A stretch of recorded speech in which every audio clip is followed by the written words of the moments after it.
Genesis Kabanata 1, 6 na araw na yumanig sa kawalan hanggan. Sa simula, nilikha ng Diyos ang mga langit at ang lupa. Sa simula, bago pa man nagningas ang mga bituin, bago huminga ang mga karagatan, bago pa man isinilang ang panahon, wala pang anuman. Walang anyo, hungkag nakadiliman ang nakabalot sa ibabaw ng kalaliman. At pagkatapos, ang Espiritu ng Diyos ay kumilos gaya ng isang malakas na hangin na pumapailan lang sa ibabaw ng mga tubig. At sinabi ng Diyos, magkaroon ng liwanag. At ang liwanag ay sumabog patungo sa pag-iral. Nakita ng Diyos ang liwanag at ito ay mabuti, at inihiwalay niya ang liwanag mula sa kadiliman. Unang araw. Sa ikalawang araw, ibinuka niya ang kalangitan gaya ng isang kurtina at inihiwalay ang mga tubig sa itaas mula sa mga tubig sa ibaba. Sa ikatlong araw, tinipon niya ang mga dagat, inutusang lumitaw ang tuyong lupa, at ang lupa ay magkaroon ng mga binhi at bunga at matatayog na puno, bawat isa ayon sa kanilang uri. Nakita ng Diyos na ito ay mabuti. Ika-4 na araw, muli siyang nagsalita. At nagliyab ang araw, nagningning ang buwan, at bilyon-bilyong bituin ang nangalat, gaya ng mga brilyante sa buong kalangitan upang maging tanda ng mga panahon, mga araw, at mga taon. At nakita ng Diyos na ito ay mabuti. Ika-5 araw, ang mga dagat ay napuno ng mga nabubuhay na nilalang. Ang mga balyena ay umaawit sa kalaliman. Ang mga agila ay pumapailan lang sa hangin. Pinagpala sila ng Diyos. Magpakarami kayo at punuin ang lupa. Nakita ng Diyos na ito ay mabuti.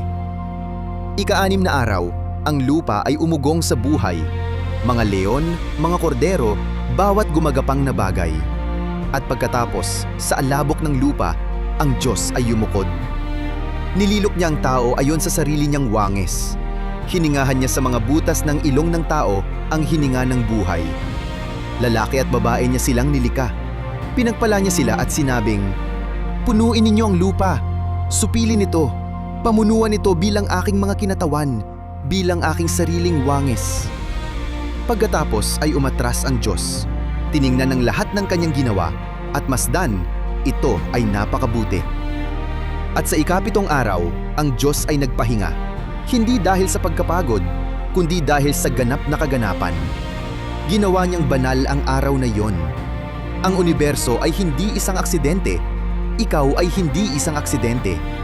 Bawat pagsikat ng araw, bawat hininga, bawat tibok ng puso ay isang salitang binigkas mula sa isang Diyos na nalulugod na lumika, na tumatawag sa kaguluhan patungo sa kaayusan, at siyang nagputong sa kanyang obra maestra sa pamamagitan mo.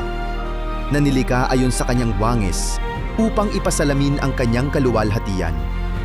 Kaya ngayon, sa sandaling ito, itingala ang iyong mga mata. Tingnan ang kalangitan na kanyang binigkas tungo sa pag-iral. Damhin ang hininga na kanyang ibinigay sa iyo at sagutin ang kanyang tawag. Mabuhay bilang tagapagdala ng kanyang wangis. Mamuno ng may pag-ibig, magpahinga sa kanyang tapos ng gawa. Sambahin ang siyang nagpasimula ng lahat sa pamamagitan ng salita. Dahil balang araw, ang tinigding yon ay magsasabing, masdan, ginagawa kong bago ang lahat ng bagay. Magkaroon nawa ng liwanag sa iyo ngayong araw.